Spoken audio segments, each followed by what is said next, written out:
Hello, everyone. It's episode 34 of the Fitness Business Growth Podcast. I'm here with Josh. How are you, mate? Yeah, fantastic, mate. Fantastic. Yeah, mate, Josh is a very, very special guest. Josh is a CEO of a seven-figure online fitness business. Today, we're going to discuss Josh's journey from where he started to where he is now. Cue the intro, and we'll be back in a second.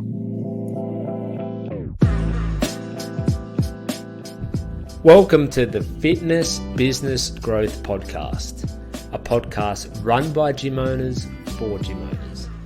My name is Mitch, and along with Jamie, we are your hosts, and we will be discussing all the important things that you need to run a successful fitness business. From marketing to lead generation to sales to retention to staff and much, much more. So if you are a fitness business owner, then this is for you. We hope you enjoy the following episode, and we will speak with you soon. Josh, and we're back, mate. Hey, mate.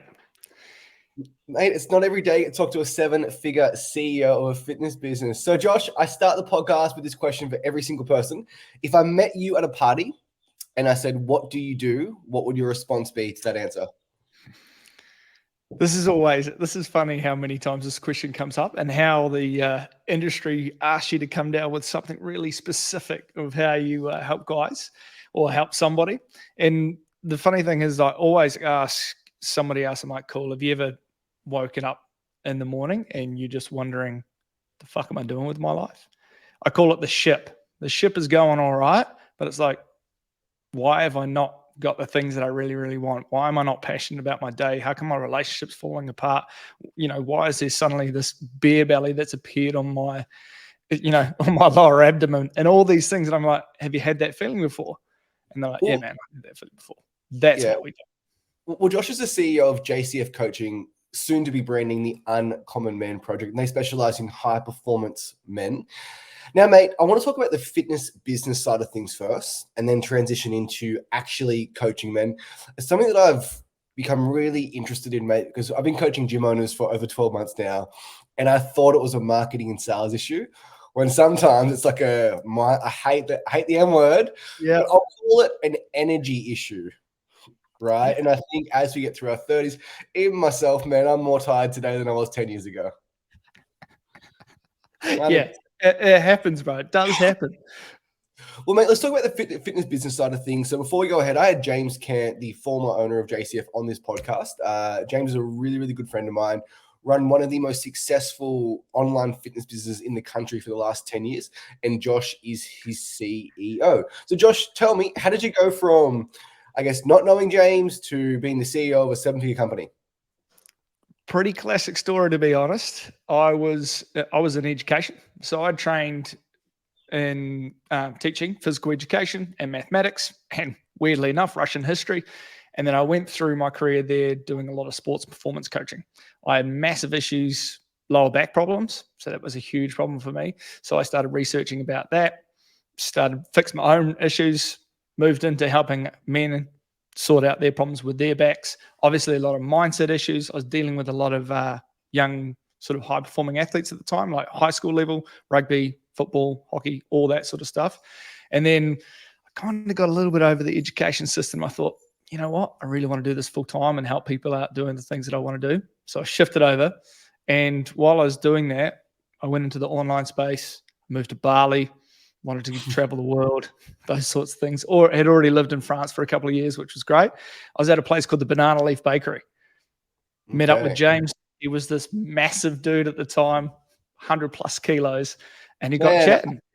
I met James online. I was one of his clients in 2017, and we ended up meeting in person, and he was absolutely ginormous. Just a whole absolutely, man. So how did you get chatting to James? Were you a client? Did you know of James? Did he know of you? How did that relationship form? Literally Bali, Banana Leaf Bakery. He asked, hey, mate, what do you do?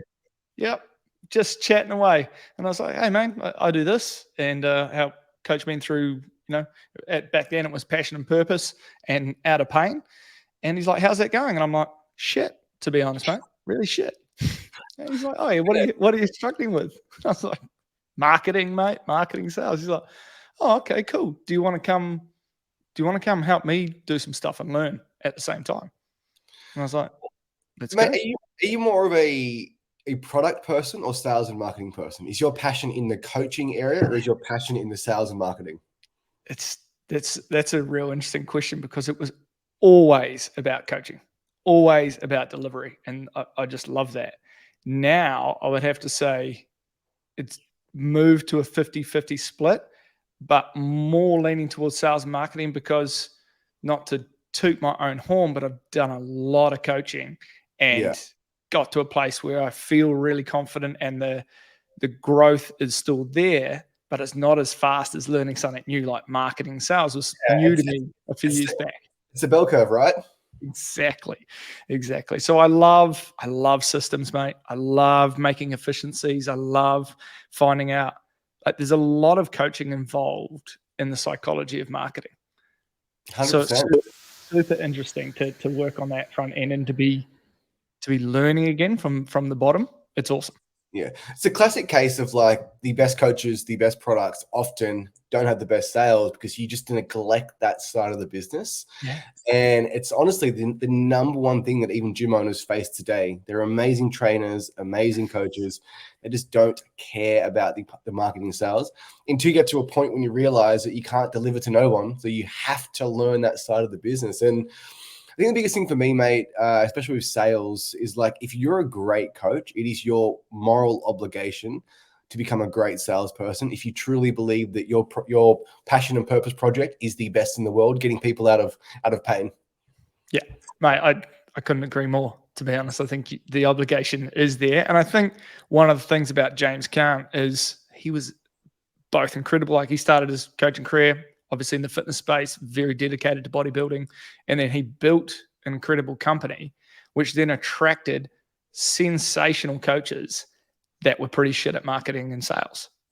So it offered a really cool place and a very quick growth aspect for that, because guys were like, fuck, I know I'm really good at coaching and that's what I want to do, but I can't be bothered with marketing sales. And James was the guy who did that, and it blew things up. So before you met James, and it was the passion and purpose project, is that correct? It was called Body IQ, but we focused on passion and purpose and out of pain. That was it. And what were you doing to market it at that point? Not putting your hand up saying you're a shit marketer. Like, what were some of the things that you were trying? Oh, this is where I dropped my whole nest egg that I had. I had 30 grand saved up. I'm like, this is what I'm putting towards the business, and we're rocking and rolling. Yeah. And I was like, I went and worked on the order rigs. I went and did everything to get as much cash as I could to start the business. And I was like, right. I signed up with a coach and a mentor, Facebook ads, marketing, videos on Facebook, videos on YouTube, tried to develop an email list, all these things. And I think it was about 17K. I think I dropped on old Mark Zuckerberg. I did not get one sale through Facebook.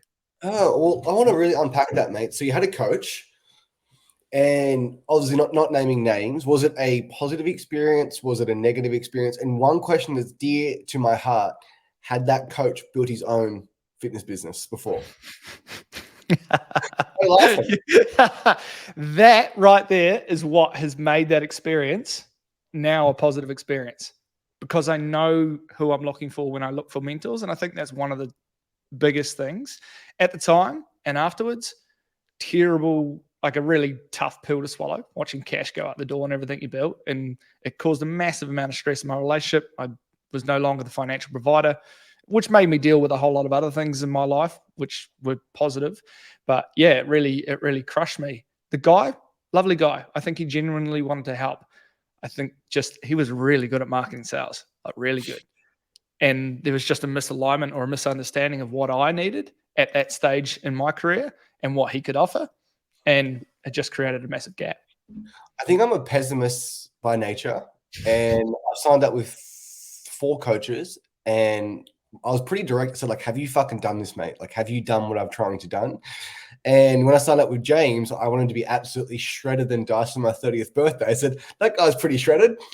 I'll give him a call. Yeah. But you can't help but that guy just pulls you into it because of that. It's like, that's what I want.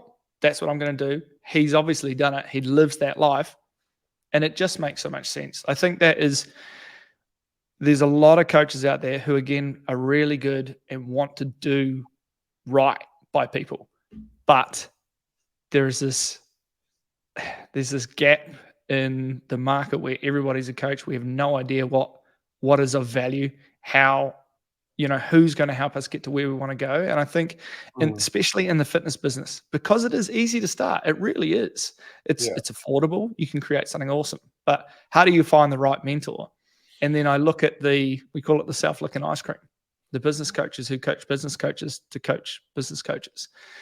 And it's like, well, I want to know, one of our goals at the Uncommon Man Project is create the most awesome product we possibly can. It's already amazing. JCF has created something fucking phenomenal.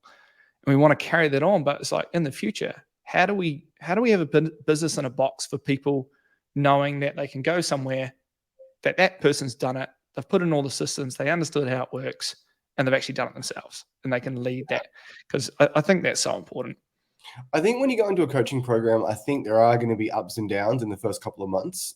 And if you look to your coach and you know they've done what you want to do, it's undeniable. It's i.e. James has been jacked for 20 years. I'm having a rough week on the scales. I don't feel good about myself. And he says, stay the course. He'd probably swear too. Guarantee. But then I can get confidence and conviction that this guy's done it. He's saying stay the course. Fucking listen to him. But if I was getting advice from an overweight person who hadn't done it but was a textbook warrior, then I would lose confidence. I'm like, this doesn't work. It's not possible. And I think one of my heroes, Alex Hormozi, just one of my favorite lines he's ever said is, before you coach someone, before you speak, you have to answer the question subconsciously: why the fuck should I listen to you? Yeah. And mate, that is where that M word comes in for mindset. When you go into something, when you are a coach, when you go into something yourself to be coached, like, that mindset is massive. And sometimes, there's that age-old excuse, did you turn up for the product? So, mate, I'm a Facebook ads guy. 17K is a lot of money on ads, especially it was a few years ago. So in hindsight, working in JCF, understanding the lead magnet to the Facebook group, to the setter, to the call, what actually went wrong? I would have to say right at the start, I had no idea of the specifics of what I was helping people with. And I had no idea how to call that out for someone. Are you XYZ? Are you having this problem? Have you tried this? Are you at this stage of life? Bam, here's the solution. And I think you can go too extreme on that. You can, at the moment, I think we're seeing a real big flow of, as offers get more and more extreme, it's like, are you 32 years old in triple figures with weight? I guarantee you in 30 days you'll lose this, or I'll pay you $10,000. And it gets more and more extreme to these offers with the absolute irresistible. I blame my hero Alex Hormozi for that too. Yeah, exactly. And he's incredible. But everything's, you got that pendulum swing to one end. And that's where I think authority, branding, trust is going to come and be one of the biggest things in the market going forward. One thing I like about James in particular, and I do it maybe a little bit more subtly, is if I'm helping gym owners and I have more members than them, I can say, shut the fuck up and listen to me. Like, my gyms are successful, yours aren't. And that's where the authority and trust, like, sometimes you need to smack people around. And I don't like doing it. But if you haven't walked the walk and that level of confidence and conviction and trust and belief in the product, belief in the service isn't there, it's very hard to tell people what they want to hear, or what they need to hear, sorry. Yeah, it's dead true. Absolutely dead true. Couldn't agree more. So your offer back in the day, was it busy men with back pain? Was it athletes that hurt their back and no longer move like that? What was it like in hindsight, with all the experience? If you were to call that out today, what would it be? Or was it just too hard? It was. This is the thing, Jake. I mean, like, there was no offer. We were just throwing ads out there with hoping to catch engagement on something. It was called the Hero's Journey. And that was it. There was no call out. There was nothing. And that was just completely completely missed. The course, to be honest, like I was going through the course at the same time that now a company that's one of Australia's fastest growing companies, incredible company, went through the same course and they killed it. Absolutely killed it. Really specific niche market offer, nailed it. Yeah, I just had no idea what I was doing. It's just amazing just how much that niche actually matters. Like it can make or break a business. And it just goes back to like, what is your offer? And can you articulate it? What is your elevator pitch? And if you can't say it in 2 minutes, then you've got no chance of pattern interrupting someone on Facebook and getting them to stop. Yeah. And we, even at JCF, because JCF went from weight loss, getting jacked and shredded, right? That was us. That was our A game. We moved far more into mindset, systems, relationships, nervous system. All those things are just such a huge gap between, hey, come here, lose weight, get jacked. And we charge a really reasonable price for the service that we get. Most business owners who guys come to us are like, fucking hell, I pay 3 times the amount for business coaching that I get from you guys. And I'm like, yeah, that's because we've blended out of health and fitness into literally performance coaching around those 3 areas of life, of wealth, relationships, health, and then we've added purpose and spirituality there as well, which makes coaching more fun, but it makes marketing really hard. Yeah. So I guess when you're marketing, it's more like the hooks are around, are you tired? Are you lacking energy? Are you lacking focus? Are you not sleeping well at night? Are you carrying more weight around the belly? Like, it's just, I guess, problems that all men face. Yeah. But just like, as opposed to, are you a man over the age of 50 who wants to like, yeah. And I guess that's where the Facebook group was really great, right? Because you do get people in there, then there'd be amazing content. Like these guys know what they're talking about. Yeah. And they get stacked. It's like a fire hose in there. Just, you've got 5 coaches putting information out, giving guys tools every single day. It's a lot, but we love it. One thing I really respect about James and really admire actually is he's an amazing speaker. And on his Facebook's lives, he can talk for 25 minutes straight. There's no there's no but, there's no curt, there's no break in the words. And it goes back to, once again, like the conviction and congruency. Like, I truly believe I can sit in a room with Alex Hormozi and talk about gym marketing. But if I was talking about systems, I would be just hopeless. I've noticed something too. When I actually record content, Josh, if it's something that I'm really confident about, 1 take. If I'm not, 100 takes. Amazing, eh? The difference. And something you enjoy as well. Something you really enjoy. It just flows off the tongue. So easy. I don't care about writing job descriptions. It's not my area of expertise. No. Yeah. No. So, mate, you went from having your own coaching business, struggle with sales and marketing, into just coaching, right? Where sales and marketing, was it effectively removed from you, or was there still an element of doing some sales and marketing? That's an interesting thing. So when I met James, started doing his marketing, basically. It wasn't cold outreach. It was dealing with a lot of people on a 7-day like detox program, doing a lot of that. I think we sold 1 person out of about 6 or 7 Facebook group things that we ran. It was mind numbing. And then as that time went on, James kept sending me clients that he wanted me to coach. So I just dealt with those guys. And then about 3 years ago, came back and he's like, do you want to jump in full time? I need a mentor to come in here and do this. I didn't start mentoring. He's like, actually, can you come in and run our setting space? And so I started as a setter, came in, did all the setting of appointments, crushed it, absolutely just smashed it. You're a sales marketer after all. Yeah. So walked in there. James and I worked on the script. We're like, cool. And it's, again, psychology. You're working on how does that work for guys.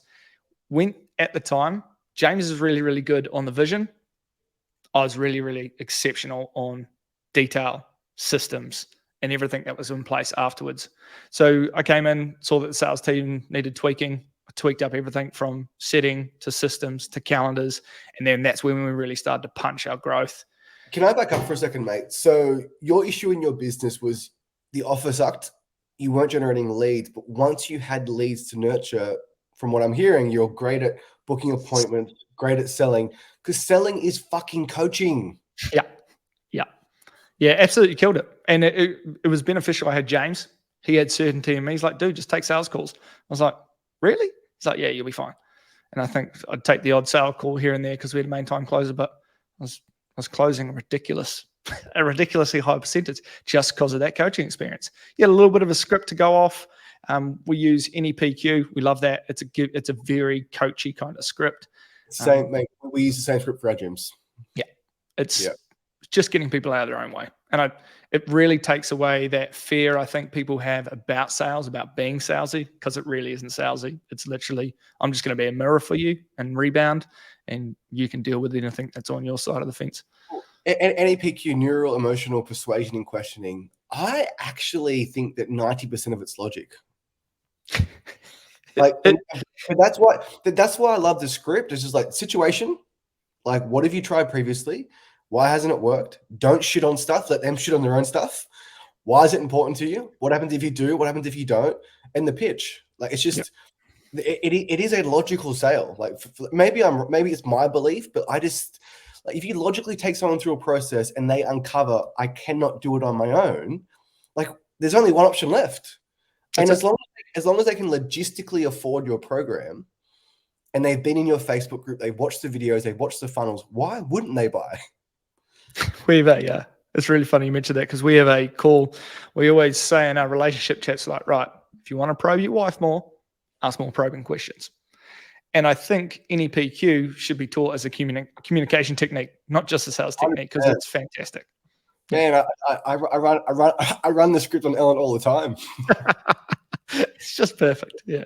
It's also great to hold a mirror up to yourself and run the script on yourself. Like if you have a savings goal, if you have a health goal, if you have a relationship goals, if you ask yourself those questions, and no tone required because you know what you're doing. Like exactly. Yeah. You'll get to the bottom of it.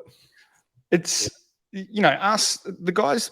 Some people ask why have a coach, and I'm like, dude, if you can't ask yourself great, high quality, powerful and confronting questions, you're going to continue down the exact same path of life right now. And that goes for anybody, any stage of life. What I find really interesting in the coaching space, and I talked about it just recently, is like set points. People do really well in coaching who are doing, they're doing great. Their business is increasing, their relationship, everything's going really well. And then they decide to step out of it. That has been one of the most confusing things for me in coaching ever, because it's the same thing with like, I'm losing weight. I've put all these habits in place, doing really well. It's the infinite game, right? They're playing a finite game. They achieve X, Y, Z, and they think they maintain it forever. Yeah. Man, like you can spend 6 months working in a relationship and ruin it in a week. Yeah, it's just classic.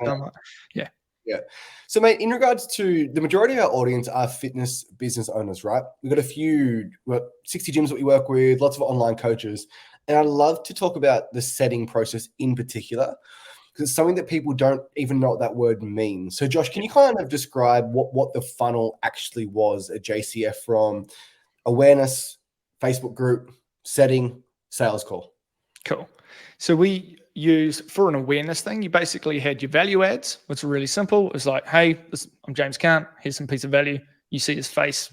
I think every Australian would have seen his face at least a dozen times, the amount of marketing we've done in Australia.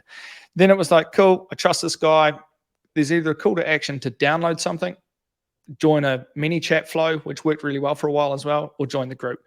The group is still the thing that we do the most. Come into the group, because once you're there, we can capture your attention. The conversations are easy. There are some problems in there, but I'll leave that aside for now. But once you're in, everything should lead to a conversation. Everything's got to have a conversation. So it's like, cool. We get them into DM and we start having a conversation with them. One of the really important things, well, there's a few inside the conversation, was we had a unique tool. We call it the unfair advantage of the hierarchy of health. It's unique to every other fitness professional. So that was something that was really important, because whenever we go through a problem with somebody, what's going on, heartfelt emotion, actually connecting with that person rather than just following a script. Like we're talking dudes here who are tried to commit suicide. Businesses are failing, divorce, can't have the kids, like massive amounts of stress and pain for these guys. So you're actually having a conversation. Some of them you may not be able to help from a financial point of view, but we made sure we had resources that would. So I wasn't just talking to somebody and be like, oh, he's not going to be able to afford it. So flag talking to him. It's like, no, dude, here's one of our 10 resources. Please go and do this. I'll follow up with you in a week just to see that you've installed them. I can hear it in your tone, mate. Just even talking about helping men, it just fires you up inside. Yeah. People come into that group for a lead magnet, and all of a sudden they're telling you, I haven't had sex with my wife for 6 months, and she's going to take the kids. Yeah. Man, that's tough. Yeah. And dude, like this is a massive belief we share at a company. It's like, in order to have stronger communities, we have to have stronger men. Like we have to. And that is our mission. And fuck, dude, I am super passionate about that. And that's why it is so important. That is why what James built is so important, that it carries on and that it gets bigger. What is a strong man? A good point. A strong man is someone who can look in the mirror, see what they need to change, understand the truth. This is the most important piece. Everybody wants to know where they want to go. Nobody is prepared to have a look at where they are right now. And that takes guts and that takes balls, because they might be like, I'm cheating on my wife. I'm useless as a dad. I'm always yelling at my kids. I'm not providing like I said I am. When I go to work, I'm sitting on Facebook, when I should be driving for that second business or that up level that we said we need in order to provide for the family financially. It doesn't mean that a man has to be a provider financially. It just means that you're looking at the truth factor. Am I looking after my health? Am I even going to make it past 60 to be here for my family? Like all these things that people aren't prepared to look in the mirror at and have a look at. Once you can do that, you're halfway there to, well, I'd say you're 3/4 of the way there to a strong man. Now you've got to find out where you want to go. That asking yourself the tough question. I think I love Jordan Peterson. I'm sure high performance men coaches do. So it's probably not one of my favorite quotes. Like, what's one thing that I would change, that I should change, that I could change?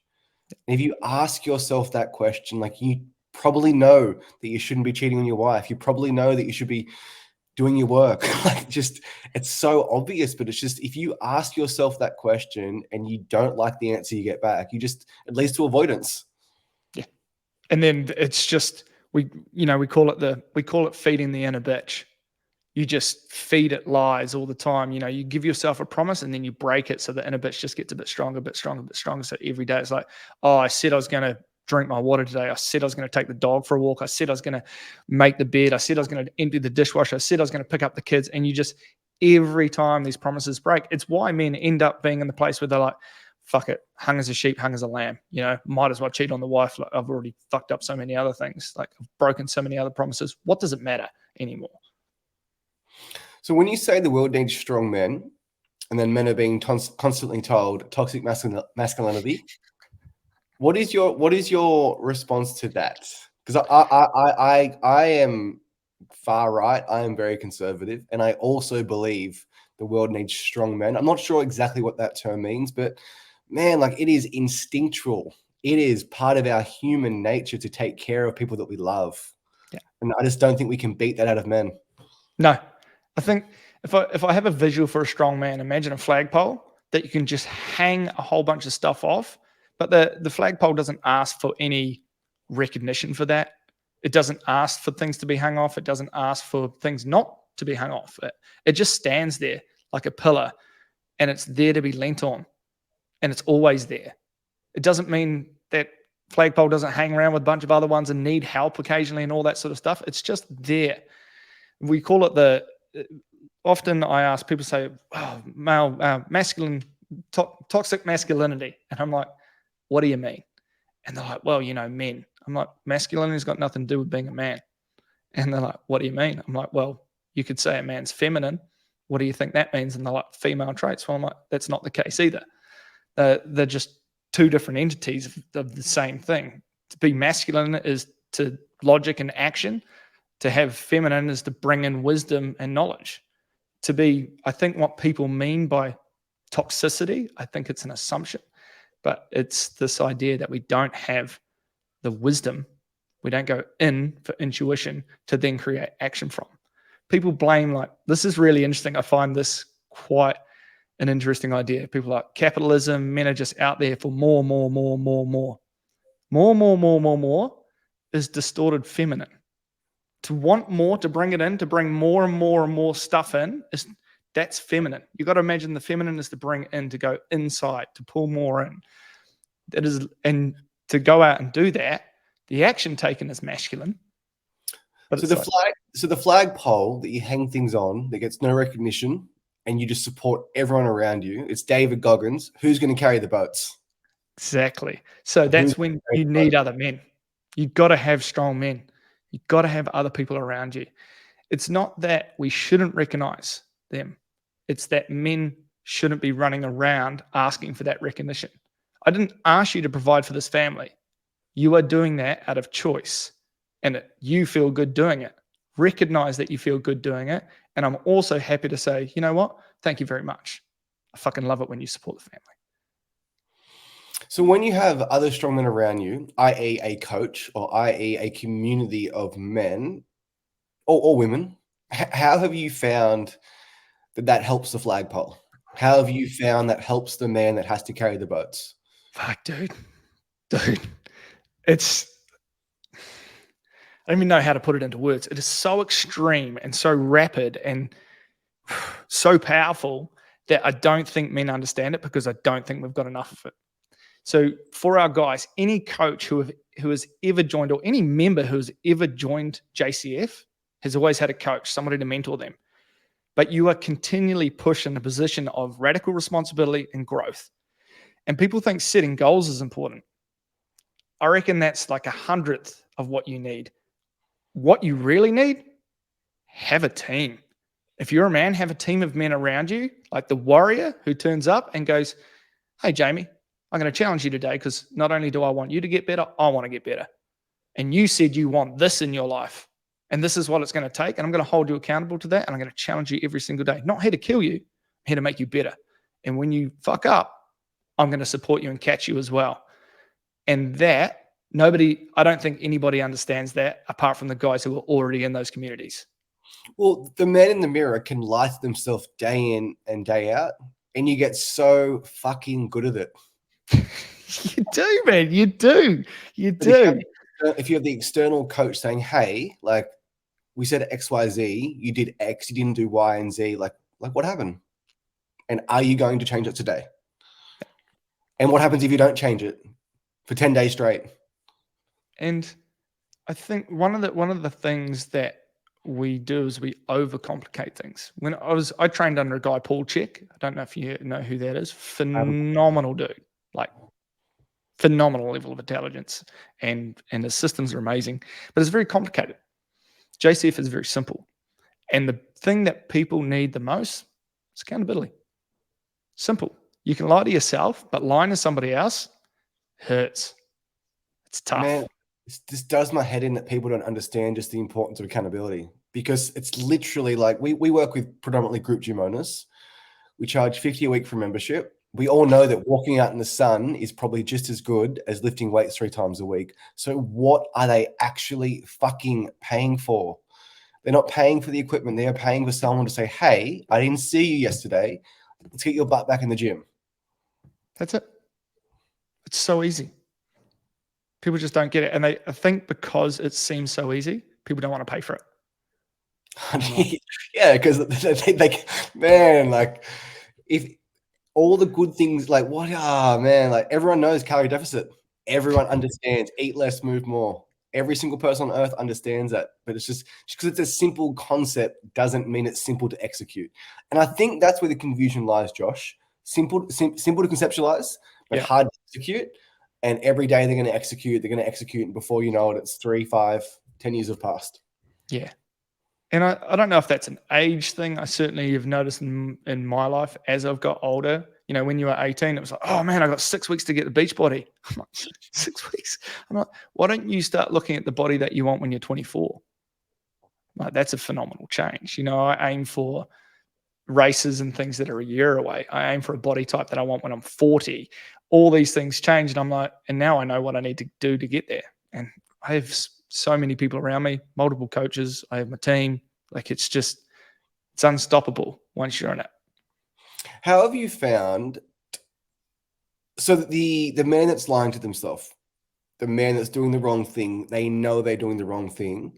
how much do you believe is comprised of their physical health in terms of they're not sleeping well, they're eating shit, they're overweight? It's almost like they're hungover every single day of their life. So a man comes in, they're doing all of these things. What is the first thing that you guys, obviously it's a customized approach, but like the hierarchy of health, what is the overarching theme of the hierarchy of health? Cool. We chill them the fuck out. And that starts with water and breath. It's that simple. Like, chill them out. You imagine the inflammatory foods we eat, your body's all one unit. It's in your brain, it's in your gut, it's everywhere. We put water on a fire and we start with that. And guys are blown away, absolutely blown away by how much changes. Then breath work. We lower them into the parasympathetic. Most guys don't understand what is going in the fight, freeze, fight, flight, or freeze response. That's where they're sitting. They have no awareness because they have literally spent their entire life hungover. And that is the simple secret. That is the big secret sauce. The breath work is really interesting, mate. And I'll just speak on my experience. So I've had a few operations. Mm-hmm. So I've got a few, just chronic pain here and there, bad knee, bad left hip, bad, just from AFL, right? And if I'm stressed out, if I have a bad day, the pain flares up. And like, what is pain? Like when people say they have a good day or a bad day with pain, well, what happened that day? Yeah. So the idea of, correct me if I'm wrong, but getting into the parasympathetic state is just, does that calm the mind? It just stops it from racing? Like what does that actually mean? Well, think of it from an idea of being chased by a tiger. You need to elevate your heart rate. You need adrenaline because you got to get going, right? Everything else shuts down. Immunity shuts down. Logic shuts down. Like deep breaths shut down. Digestive system shuts down. Everything shuts down. It's turned off. How do you manage a life where you're always being chased by a lion? Always. And you feel as though the majority of men coming to your program are always in that sympathetic state and are always, that's why they react. That's why they blow up. They lose their temper. Yeah. Angry with the wives, angry with the kids. That makes it worse. Their boss is on the case or financially stressed at work in their business. There's so many things these days where we just pile. We pile and pile and pile it on. And that's just the external stuff. 90% of people have a reverse breathing pattern. 90%. What does that mean? Mental. So do you have kids of your own? I don't know. Okay, cool. Anybody who has a child, they'll understand this. When they lay down in a cot, you'll notice that the stomach rises as they breathe in and then goes down as they breathe out. What happens is when it rises as you get older, your stomach will rise, then your lungs will, then your chest rises, and then back in reverse. What happens with most people is they breathe like this. So you've got all your secondary breathing muscles that sling down through your traps over and holding up your lungs and using those all the time. The tension creates stiffness through the neck and again just drives you into the sympathetic state. Where if you change to a normal breathing pattern where you breathe into your stomach, everything starts to switch around and you go into this relaxed, calm state. One of the cheapest pieces of gym equipment I used to give all my guys was a piece of string. And I got them to wear it under their shirt, around their belly button, tie it in. So it was like that if they'd breathed out, that their stomach would be small. I get them to tie it, and then I get them to breathe in while they're at work. And they'd feel the pinch of the string. So I'd want them to feel that and then breathe back out again. So it's that positive response. They feel the string, they're breathing correctly. That's it.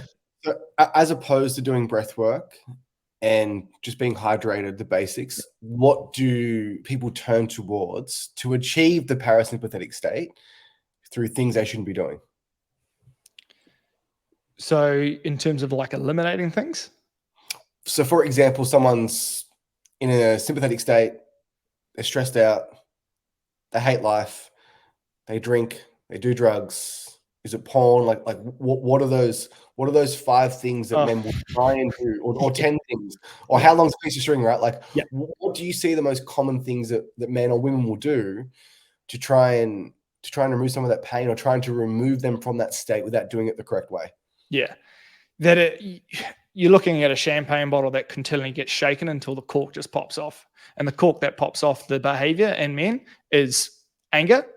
That's a relief strategy. Porn, masturbation, relief strategy. Those are our two top ones that we watch our guys go through. Like it, or then it goes to, this is a really interesting one, cocaine use. Even though cocaine's an upper, it numbs the mind and just blocks everything else out. So it becomes a stress relief, which is really odd because it's something that's really like you're on up. You're bringing yourself up more and more. But actually, because of that, you can't take in so much information. You become more, not more focused because you don't actually become more productive, but it numbs your mind from taking all these other things and almost to a point of overwhelm where you just go, fuck it, whatever. And that's it. As drinking too, right? Like you just forget about life. You forget about all your problems. Yeah. They're all gone. Easy. Yeah. So then someone goes down that path. They're drinking, doing cocaine, watching tons of porn. Where have you seen that got to? Like when that cork blows, what are some of those negative things you've seen? It's nearly always divorce if they've got a relationship. Then that's like men don't understand that women don't want another child in their life. Most of them are at that stage of their life and they're in that place that their wives, their partners just feel like, fuck, why do I have to deal with this other child, this man child? I always call it a child walking around in an adult's body. That's the biggest issue. Relationships are number one. People don't want to lose those. As a coach, when you speak with so-called successful men, materially successful, how do you say that, man, you're a fucking child? Like, how do you have that conversation with them, and like, how do you respond to that? Almost like that. It's what they pay me for, right? It's like, mate, can you see right now that your wife feels like she has another child in the house that she's got to continually look after and manage? And they're like, yeah, I can see that. How's that going for you? And they just, again, they solve the solution themselves. They can see all these things happening. It just takes a mirror to be held up and be like, this is what's going on for you, dude. And here's your consequences. What do you think is going to happen? Where do you think this is going to go? The scary thing is lots of people have tried things, counseling, rehab centers, therapy, all these things, but majority of them don't look at the body as a holistic thing. They look at one aspect of it. People think they get addicted to cocaine or outbursts of anger because their nervous system is jacked up, but your nervous system can be jacked up through childhood trauma, unconscious beliefs, all these other systems that are running at the same time that are just pushing you further and further up, no matter how much breathing you're doing or how much water you're drinking. How do you get rid of that stuff? So you've had men come to you that have had counseling, been to a psychologist, on the brink of divorce, they've joined JCF, they're working with you or one of your other coaches. What are some of your most amazing turnarounds you've seen just from like the simplest shit, like the water and the breathing and the other things that you prescribe? One of my favorite guys at the moment, I won't mention his name because he's a client, but the coolest thing was he was on a really, really good roll. 23 years, had eliminated antidepressants, stopped the beers. Like that's 23 years on antidepressants. It's fucked up. He'd stopped the beers, on drugs, business, like got one, and it's starting to really start to roll. He fell off the wagon the other day. Like fucked up. Had beers. And straight away, he was with his coach. He messaged his coach, told his coach this was an absolute cunt for holding him accountable to the things that he wanted, but was thankful at the same time. That guy hopped straight back on the wagon the next day and just started going again. The funny thing is people think it's just perfect all the time, but that is the greatest change. Somebody who was doing amazingly well, fucked up, fell off, hopped straight back on the horse. And I was like, that there is the biggest win you'll ever have because it's huge. Yeah, that's the kind of stuff. How loyal are you if your loyalty is never tested? Exactly. Somebody puts a beer in front of you. Can you take it? Can you go sit at your mates and have a barbecue without drinking? All these things. Can you stay off your antidepressants when business becomes challenging, or your wife is pressuring you, or the kids are annoying, all these elements are there. My biggest experience with James, like for me personally, was gluten and dairy.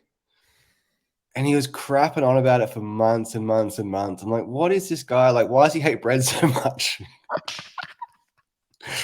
And it was amazing. I gave up gluten and dairy for like probably by the 4th day, I just felt light. I felt energetic.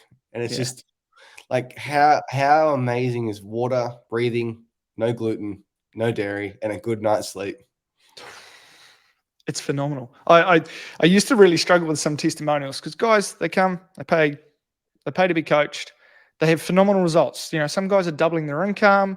They've got their kids back in the house. All these things are happening. And they're like, man, you're not going to believe it. Gave up gluten. Best thing I've ever done. I was like, out of all those things, yeah, man, amazing. Gluten, just got rid of it. I was like, classic. Yeah, that zonulin gets into your bloodstream and increases systemic inflammation. It's just hilarious. Yeah. No, but you just did true. Absolutely dead on point. So someone's going down like that. So how can I word this? Someone's going down the pathway. They know they're doing the wrong thing. Every day I'm getting up at X time. I'm going to the gym. I'm doing my breathing. I'm doing the water. And they just lie to themselves day after day after day after day. A coach is holding the mirror up day after day after day. What do you do then? Like, does it come back to their why, their values, or is it just some people just fucking like they just don't care, or they're not ready to change? Have you encountered that where? So, first things first, we go deep into the spiritual stuff. Then, like, is it inner child work? Is it NLP? Is it purpose? Are they missing their why? And some people, and I hate this, I don't like this, but I do think there's a truth to it. Some people just don't want to change, or it's not their time. Like, this is the path that they need. They need more pain to get there. People think they literally need to hit rock bottom. Yeah. People think they want something. They want more money, or they want this or that. I'm like, cool. What do you actually feel most comfortable with? Oh, it's uncomfortable being broke. I'm like, are you sure? Because every single thing you do takes you back to zero. So unconsciously, we've got to uncover something here, because unconsciously, you're comfortable there. You're comfortable with drama in your relationship. You're comfortable with being broke. You're comfortable with all these aspects. And people don't understand when you say to them, in some way, in some form, this is serving you. And it takes them a while, and they're like, what do you mean? I don't want any of this. I'm like, part of you does. And part of you doesn't want to give this up yet. And when you have that person in front of you and you care about them, you generally care about their well-being, and you don't want them to hit rock bottom, but that part of them wants those drugs, wants that outcome they're having at the moment, not ready to change. Do you throw your hands up in the air? Do you touch base in a month's time? Do you like, man, that must be tough to deal with when you've got someone that you care about in front of you. Yeah. So first things, we get into an event. In-person events change lives, because there's 50 other dudes in the room absolutely going for it. And that's really important. Next thing, if we can't do that, or something that's like 6 months away till the next event, we just start making a group around them. So we have a pretty massive network now. I think there's about 5,500 guys who've been through our program. So we have a huge network of people, and we're actually just starting a system with a company called Build Up. Build Up do it for construction workers and trade guys, and they're actually splitting their website in two, so we can use it to create chapters, or we call them nodes, in different areas of Australia. So it's like, cool, where you're based, there's 6 other JCF guys where you are. Right, I'm connecting you with those guys. And we have a leader in that area. You might be our guy who sets up once a month. You guys are at a cafe having a brunch, or going to the park and doing a workout, whatever it is. Because as I said earlier, never underestimate the environment that you're in. Like, if you've got other men around you. Yeah, hang around 5 smokers, you're with the 6. Yeah. It's so powerful too, because if you hang around 5 successful people and you look at them and you have a scoreboard and you're coming last, like, that's painful. Yeah, it is. And then, can you face the truth, or do you just leave the group because it's painful? And that's where I think a strong man stays in the group and goes, hey guys, I suck at this. how can you help me? Like, can you help me out on this part? Can you challenge me here? Can you support me there? That's the difference. A weak man runs away. One thing I really underestimated about myself, very, very lucky to have a business partner. His name's Mitch. We've been best friends since high school, 2006. We started our business together in 2015, and today we are still together. And the idea of letting him down scares me more than letting myself down. And like, if I am a piece of shit, at least I have to rise to his standard Every day, eh? every day. And just the idea of like, if he thought I was slacking off on the job or lying to him or not keeping up my part of the bargain, like I couldn't live with myself. And then I think if you're in that, I guess, if you can't live with yourself for how you're acting, but then you still act in the right way for the next 6 months, eventually you just act the right way. Yeah. It's a habit. It's so simple. Yeah. Everything's a habit in the end. Really comes down to it. You're like, this is how I act. People talk about goals. We talk about standards. So just have standards. You won't need to worry about goals if you don't know what you want. That's cool. Can you clarify goals and standards? So a goal is something that I'm working towards, right? It's like in 6 months and 3 weeks or whatever it is, this is what I want to achieve. And it's going to look like this. Standards is how I live every single day. Like I treat people like this. I get up and do this. I am a man who does X, Y, Z. Those are all your standards. I treat my wife like this. I treat my kids like this. I work like this. Those are all standards. And they're hard, don't get me wrong, but they're much easier to do than goals because they're every day and every moment, which is super important. It's the classic, like I'm giving up smoking versus I'm not a smoker. That's spot on. That's absolutely it. Yeah. And you feel as though that people can miss their goals, can change their goals, can adjust their goals, but people will not go against their identity if it's really their core values. Exactly. And me personally, I find that so much easier to work with in terms of clarity. Not easy to work with as in easy to do, but it's just there all the time. It's right in front of your face. Yeah, cool. I guess like for me personally, being a business owner, I have days where I am unbelievably productive, where I can sit down for 9 hours and punch workout.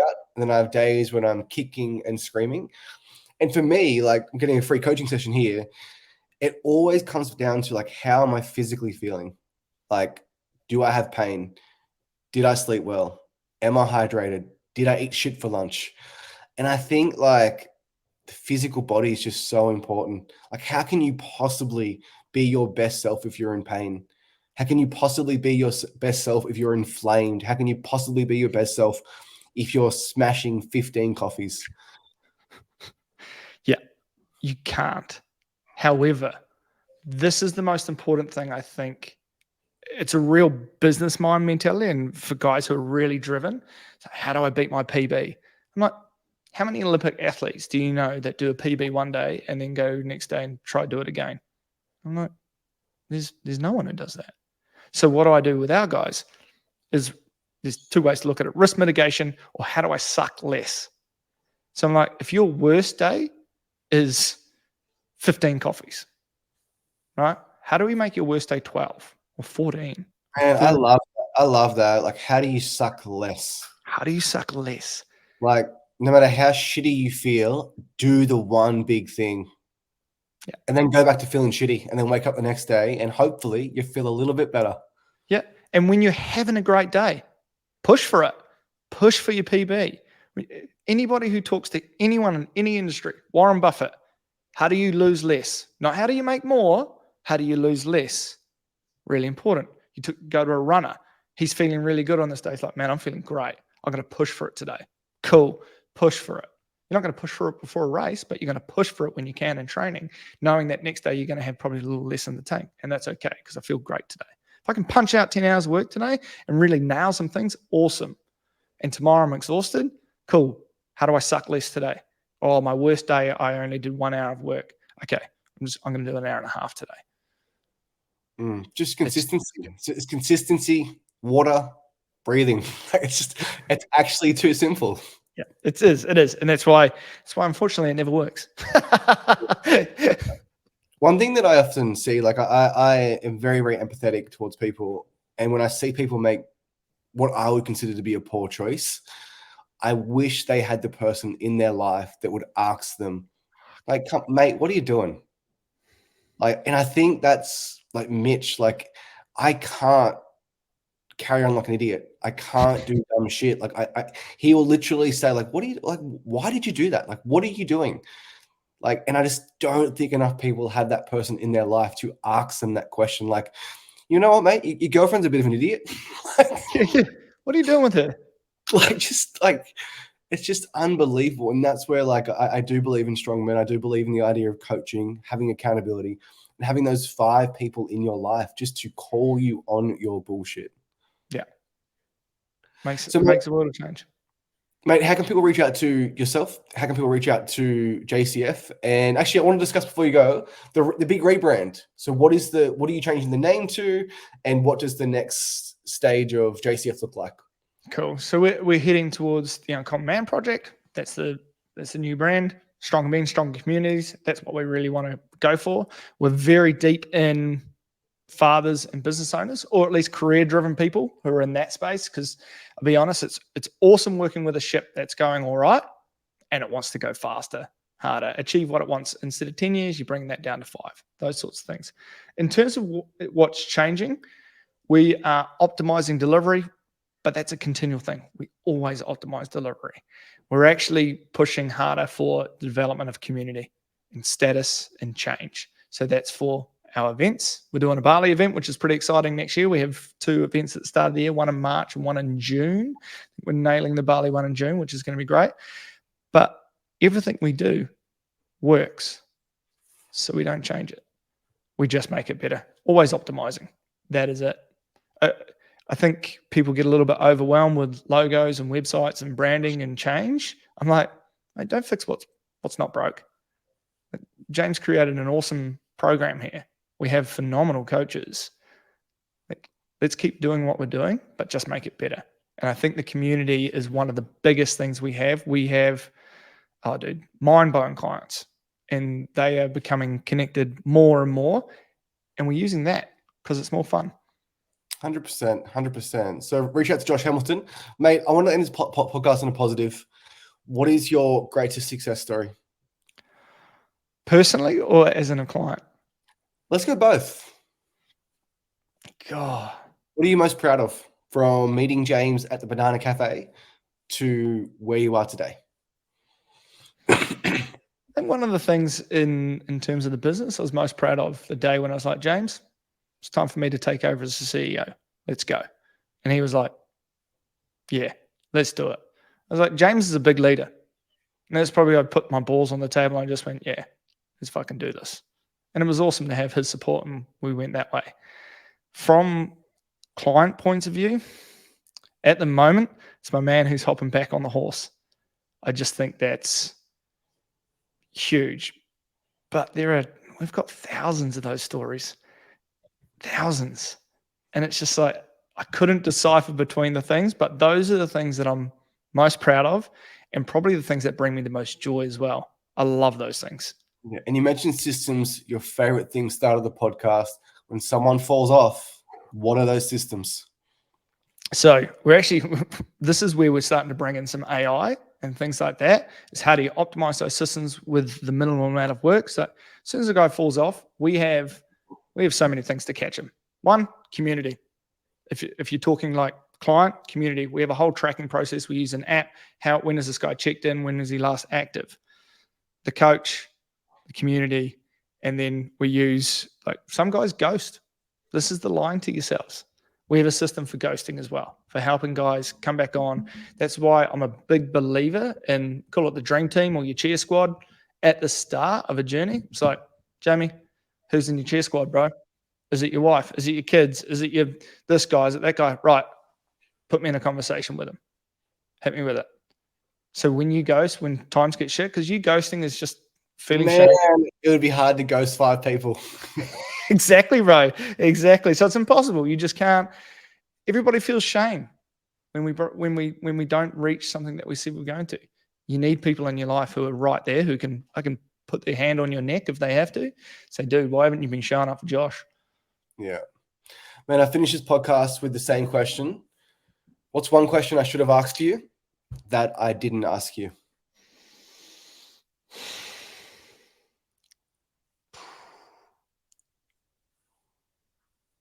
It's a good question, Jamie. What's a question you should have asked me?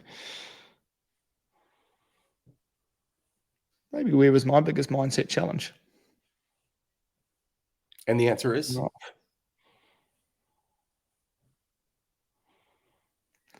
Fear of moving forward in the unknown. It's scary. When you're a business owner, it's fucking scary. Yeah. You have no fucking idea that ad's going to work. You have no idea that you're going to drop 10K, 20K, 30K into that and it's going to pay off. You have no idea. So when you feel that fear, in your opinion, it could be wrong, could be right, what do you do? So I have James, Nick, Harry. I got all these guys. James will go to because he'll pick the shit out of my idea and challenge me. It's hard. I hate those calls, but I love them at the same time. Terrible. I have Nick and Harry who will be like, right, bro, where do you suck? Okay, why are you doing this task if you suck at it? So that's a great point. Who do you know who kicks ass at this, who should be doing this? It's like, cool. And they'll be like, okay, cool. Or they'll see that light in you that you don't see. And sometimes you just need a pep talk. Hey, bro, you got this. It's sweet. Go ahead.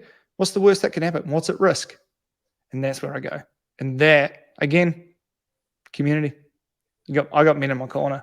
Just keeps going back, just having people in your corner. Every time. Man, I really want to thank you for coming today. I've learned a lot about your business, JCF, but more important, your high performance coaching for men. And it's something that I'm really, really passionate about because I had an amazing experience with JCF. I lost like 15 kilos. But for me, more importantly, it was my chronic pain. And it honestly, like it just, I think for men that live in, like, oh man, like I'll finish on this because I think it's important. If you haven't dealt with chronic pain, you don't know what it's like. And I had little weird things, man. I had plantar fascia in my heel. And it was like walking on glass, like literally walking on fucking glass. And it got to the point where I was really embarrassed because I couldn't go for a walk on the beach with my partner, Ellen. And I had to tell Ellen, like, hey, my heel's sore. And it's embarrassing, yeah. Yeah, and at that point, I did not feel like a strong man. And I was just feeding my body garbage. And I was in that vicious cycle myself, man, where I was in pain. Food made me feel better. I'd wake up the next day. I'd do my calf stretches. I'd be in pain again. And I was in that cycle, man. And it took another strong man, accountability community to say, Jamie, like, so I was successful in every other aspect of life. But that one thing, man, like it was like a gray cloud over my head. Pain. Awful. Man, so I recommend JCF, Josh, and the team. Couldn't recommend more. Appreciate it, brother. Really do. Thanks for today. Appreciate it.